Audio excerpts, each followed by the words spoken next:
I love. I feel so lucky to be in marketing, and it's something that I've always enjoyed. Without data, we really devolve into politics a lot. So easiest data is just go talk to customers, right? Talk to as many customers as you can. You're getting data there. Marketing needs to have metrics. So for me, it breaks down in a couple different categories.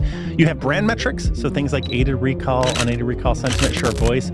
You have pipeline metrics, so a lot of B2B marketers will have this. A lot of marketers have deadline metrics, right? Like, hey, we got to launch this event by April 1st. Is marketing a cost center? There's a debate going on, and it has been there for I don't know how long, but without marketing. I think there's a lot of good marketing and there's a lot of bad marketing, right? And the bad marketing happens when... Like, what are the top mistakes what you have seen in your stint? I work primarily in the software and AI space. Tools like Gartner and G2. What are your thoughts around it? What are people doing good, and what are the things what people can do better in this post-sales customer marketing effort? Pardon it, to making the customer achieve their business objectives. And plus, it's just fun. And I think both what we're doing is we're trying to help people out, right? Yeah, absolutely. At the end of the day, we're helping people learn and educated. And I do think... You are a lion, you got to roar, okay? It's all right, you've been hungry, you're not having the right food for an year, you're not hunting. All right, Will, thank you for being here. How's it going? Hey, doing great today, man. Thanks for having me. Oh, likewise, and I just wanted to ask, you've been in this industry for quite some time here. There are a lot of questions, not just me, but the community has it. And I think with this interaction, we can answer some of the questions where a lot of people are in doubt, or it can provide an insight and input to a lot of people who are trying new things in this marketing domain, new efforts and everything. Yeah. So first of all, Bill, like, what inspired you to pursue a career in marketing, Bill? Yeah, I am a weird one. I was in 5th grade. I think I was the nerd in the back that was reading Wall Street Journal, Fortune, Forbes, Economist. I've just always loved this stuff. So for me, like, I've just always had a passion for business. I did a first startup right out of college. It was one of the first online startups in the gaming space, and we sold that. And I spent about 15 years in the B2C side, 15 years in the B2B. But I've always loved business. And part of it's marketing. I think part of it's just growth for a lot of these different online SaaS and AI startups, but it's just something that's weird about me. I don't know. I've always loved this stuff. It's one of the reasons I love talking to you, talking to the community, because my wife gets absolutely bored to tears when I'm talking to her about ABM campaigns and SEO and AI strategies. So it's great to have someone to actually talk to. Right. And you know what? The next question what I have is that in your stint here, you have worked with some really large organizations, like which have grown so much. And marketing plays such a huge role in the growth of an organization, because marketing efforts are yielding results after 6 months, after a year. And then some of the efforts what you put into marketing can yield results after a couple of years. So I just wanted to understand from you, how has your journey been in this last decade? It's been an amazing journey. I feel so lucky to work in marketing. Marketing for me is something that you touch a lot of different areas. You touch the growth for the overall company, but you also touch, you're kind of the caretaker for these brands, right? And building unique visual identities and unique editorial tone and voice. Right. You come up with a lot of the overall growth strategies, where that's like SEO, where that's advertising, where that's SEM, where that's PLG, product-led growth. And I think marketing has a huge part in that. So for me, it's just something I love. I feel so lucky to be in marketing, and it's something that I've always enjoyed. And how do you leverage data in marketing? Because there's data flowing everywhere, customer data, leads data, prospects, people who are interested, people who are not interested, who have clicked on that link, who are receiving emails. What is your mantra to success? I think, my dad was an engineer, and so I kind of came up on the data-driven marketer side. Like, I love the data. I think data is great. It helps make you make informed decisions, right? I think without data, we really devolve into politics a lot. So marketing has an incredible amount of data around them, right? And really it's just about understanding your customer, right? The easiest data is just go talk to customers, right? Talk to as many customers as you can. You're getting data there. But I think the smart marketer, the more modern marketer, is going to layer in that data into all of their campaigns, into all their education, into all their content, into all their targeting, into all their promotions, right? Like, data is all around us, and you just have to be able to look at it and take action on it. And what are good marketing metrics? So one, I'm a big believer, data-driven marketer, need to have metrics, right? Marketing need to have metrics. So for me, it breaks down in a couple different categories. You have brand metrics, so things like aided recall, unaided recall, sentiment, share of voice. You have pipeline metrics, so a lot of B2B marketers will have this, everything from leads, MQLs, pipeline.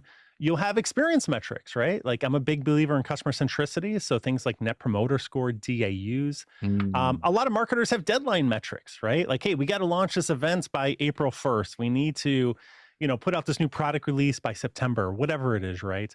And the last category I look at is internal stakeholder metrics, right? So Mm. marketing, we serve a lot of internal stakeholders. We Mm. work with sales, we work with products, we work with finance, right? And I was always a big believer in survey those groups, ask them, hey, how much value did marketing provide you, right? Right. At the end of the day, you want to have a set of metrics so that you can guide your marketing team and make sure they're incentivized in the right way. Is marketing a cost center? There's a debate going on. There's a debate going on, and it has been there for I don't know how long. But without marketing, how do you make the customers, the audience know that, hey, I'm here in the market, and this is the reason why you need to be using me or using my products or services. But there are a lot of myths out there. But people still think that marketing is a cost center. They are very conservative. What are your thoughts around that? I think there's a lot of good marketing and there's a lot of bad marketing, right? And the bad Ah, marketing happens when they don't track their metrics, right? They okay. don't have any brand metrics. They don't have any pipeline metrics. They don't have any experience metrics, right? And so a lot of times when you just give marketing a blank check and just go, hey, go spend stuff, we tend to build, shiny objects and just make sure people are trying to be happy. But, at the end of the day, if you're tracking your metrics, you can show the business impact, right? And when you can Hmm. show the business impact, you move from a cost center to a revenue center. Yeah, for sure. That is true. And what are the common mistakes what people do generally on in this journey of making the whole audience aware about the products and services, the value, and like what are the top mistakes what you have seen in your stint? Yeah, so I work primarily in the software and AI space. And a Hmm. lot of times what I'll see marketing leaders, some of the mistakes they make is they become inward focused. They only look at marketing. They never reach out and talk with other internal stakeholders. So I'm a big believer that, hey, marketing, you need to be working with customer success. You need to be working with sales. You need to be working with product. And the type of projects you can do together ends up growing your overall company much faster than you could if you only worked on projects just within marketing. So Right. that's one of the big ones that I see is that a lot of times an end user, they want to have a great experience. And to get a great experience, you have to think about that entire customer journey. And that Hmm. involves working with all these other teams. Right.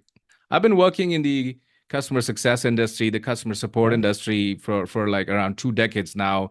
And always marketing is after us that why don't we get some testimonials and how do we get some success stories? And I know they use it to the best and then make sure that they build referenceable customers and add value, getting inputs and feedback on tools like Gartner and G2. What are your thoughts around it? What are people doing good and what are the things what people can do better in this post-sales customer marketing effort?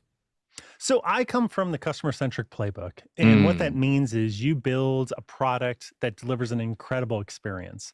Hmm. And when you have that, you tend to have metrics that follow it, right? So you tend to have net promoter score, CSAT, you tend to score high there. If you have a product that, people love, you want to go down an evangelism playbook. You Hmm. want to tap into those customer stories, right? Those are so powerful. Because, today the age, the voice of the customer has never been stronger, Hmm. right? And who are you going to trust? Really? Like, are you Right. going to trust the analyst? Or are you going to trust a coworker you worked with for 5 years that's like, oh my God, Prashant, you have to check out this tool. It is so good. It's amazing, right? Yeah. Of course you're going to check it out, right? So these customer stories are so important. And I think like if you have a customer centric playbook, they can absolutely power your growth. People trust friends and colleagues way more than they trust, whatever you've written up on your website. Right. We also in customer success have to build a lot of trust with the customers. And these are the customers where the product or service has already been sold. So then the trust is built by delivering what is promised. But in marketing, how do you build trust with the audience? I think the first thing you need to do is align the metrics. I think Mm. marketing and customer success should share more of the same metrics. A Hmm. classic example of where you see the disjointedness there is when marketing is only concerned with leads, right? Hmm. Because when marketing is only concerned with leads, they're going to promise things that product does that it probably doesn't does. They're going to make Yeah. this product sound it is so great, and they're going to bring in people that actually aren't good fits for the product, right? Hmm. Yeah. Now, when marketing and customer success have the same metrics, maybe it's around adoption, maybe it's around total lifetime value. Marketing now is going to go and think, hey, not only how can I explain this in the right way, bring in the right people, but how can I help educate those existing customers as to how to get the most out of that product, that software, that AI tool, whatever it is, right? And they're going to work with customer success and think about, hey, what content can we create together? Marketing is really good at scaling and automating and building this content to deliver across the entire customer journey. So I Yeah. really think customer success and marketing can and should be working together. They can and should share more of the same metrics, and that can be a really good, delightful experience for the end user. Absolutely. There are success stories, and every team plays a part in it to making the customer achieve their business objectives. One of the key things what we also want to understand is that from past, say like around easy 2 years, market's been like slowing down. Yeah. Sales and marketing have cut their budgets and also cut budgets, and there are a lot of layoffs which has happened. Now, how can organizations be still lean and leverage AI and get the maximum output and outcome in the marketing domain? Look, I'm a big believer the world is moving to AI. You can't stop that, right? Hmm. It's like you can't just before pre-manufacturing and manufacturing, like once they started doing manufacturing goods and services, you're not going to go back. So Right. I think right now it's just about embracing AI, whether you're in customer success, whether you're in marketing, you want to understand how these tools can make you more powerful, how they can make your organization more powerful, and how you can get the most leverage out of it, right? Like I'm a big believer, you don't lose your job to AI, you lose your job to someone that knows how to use AI, right? So I think, anyone that's watching this is doing the right thing. They're listening to it. They're improving their skill set. And at the end of the day, that's the most important thing. Always be improving your skill set, learn about these new technologies, and you're going to be in a better place. Yeah. And it's not just man against machine. It's not man versus machine. It is all man with machines. And it has been in the Yes. past, and it is man with Yes. machines. So knowing how to use these tools, and only one thing what I figured out is that now teams are becoming so lean these days. Building a community, building a community outside the organization you work for is a way one can learn Yep. AI and other tools pretty quickly, at least a use case, because you have limited time in a week. You can't just go ahead and sign in, sign up, and buy every tool and understand how they're playing in. And tool is just a way of doing things, but what's the benefit of using these AI tools is what oh, I don't know what I'm saying. Yeah. Yeah. So basically, what I'm saying is that I run communities on customer success where I get to talk to a lot of people how AI tools are helping them out. But they are also telling that there are a lot of other tools they don't know what exactly it does. Yep. And in the communities, what I interact, Bill, it benefits everyone. And I'm sure that your newsletter, what you have, is also with a lot of value. And what do you put in your newsletters? What is so valuable about it? Yeah. So for me, I put all the questions that I get asked by founders, CEOs of SaaS and AI Hmm. startups. And so for me, it's like I've been working with a lot of these companies closely over the last 5 years, helping them grow faster, helping with their org design, helping them, which is more of a modern customer centric marketing. And so I Hmm. go into all the marketing tactics and playbooks. Like if you like building brands, if you like, marketing channels, marketing metrics, how to do product led growth, I'm actually have a series of 26 videos just on product led growth coming out. You can get it all at SaaSCMOpro.com. Wow. It's a tongue twister. Absolutely. Bill, one last question here. Is NPS dead? No, oh my God. That's NPS is anyone that knows Bill Messias knows I am a huge NPS believer. If I had a Okay. tattoo, I do have a tattoo, but if I had another tattoo, I would have NPS because I love that metric. That's how much of a nerd I am on this stuff. No, I think NPS should be the North Star for SaaS AI companies, every company out there, right? Hmm. The ones that are truly customer centric adopt that metric, make that a company level metric. Don't just give it to the customer success or the support team. This is everyone that can impact that. Look, at the end of the day, a brand is the sum of every single little touch point, every single experience that someone has with your company. And every team within a company has an impact on those experiences, Yeah. right? So I absolutely think the smartest companies, the fastest growing companies that I've seen, and all the companies that I've been a part of, NPS was a huge metric for us. Couldn't agree more on that one, Bill. And plus, it's just fun. And I think both what we're doing is we're trying to help people out, right? Yeah, That's at the end absolutely. of the day, we're helping people learn and educate it. And I do think marketing and customer success should work closer together, right? These teams shouldn't be siloed and separated. They have very similar goals at the end of the day. And Yeah. so anytime we can talk about education about this stuff, I love it. Yeah, sure. And okay, one more question coming in my mind is like, hey, Bill, you know what? People who are open to work, people who are getting interview calls and not able to market themselves when the customer, their employer, or their future employer is in front of them, what kind of message you have for them?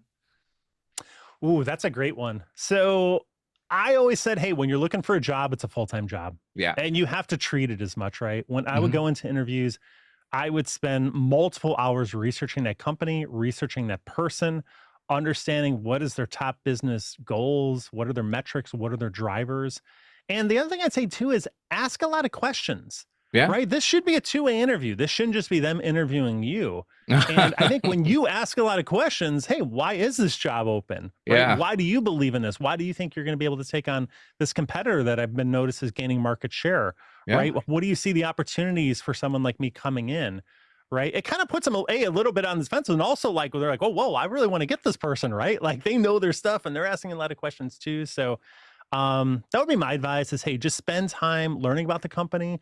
And also don't be afraid to ask questions. This is a Yeah. huge decision. Also, don't take the first thing that comes to you, right? Like Right. just like you wouldn't marry the first person that you dated or whatever. Maybe some people do, but Yeah. Some people ideally do. you want to find the right fit, right? Yeah. And this is a really important decision that's going to impact so many parts of your life, right? Right. Like really look, this is a full-time job, finding a job and treat Right. it as much. Yeah. And one more thing here I want to add here, Bill. So I have been consulting some people here. I've been helping them out who've been out of job for like over an year. And they've been Yeah. like at a very senior positions, getting big stack fat salaries, and life is good. But suddenly the oxygen, their salary is cut and they are out of confidence.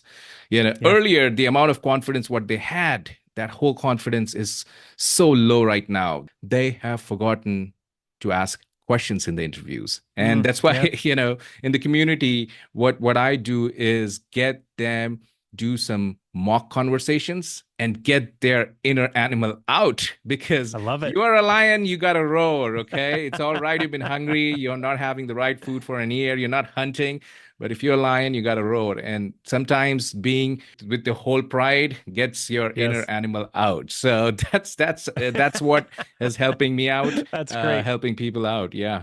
Great analogy. Love it. So, Bill, it was great talking to you. I know there are like a lot of questions and answers and a lot of learnings, and the community can learn a lot from us. Thank you so much for your time. And we'll talk again. If the people say I that we love should it. talk again and people say what they want to hear more, then we will be back and we will be answering their questions, what they have. What do you think? That sounds fantastic. I loved it. Thanks for having me. Marketing and customer success should work closer together. So I'm glad we were able to cross this bridge, meet together, and I love the conversation. Thanks for having me. Thank you so much, Bill. Take care. Thank you.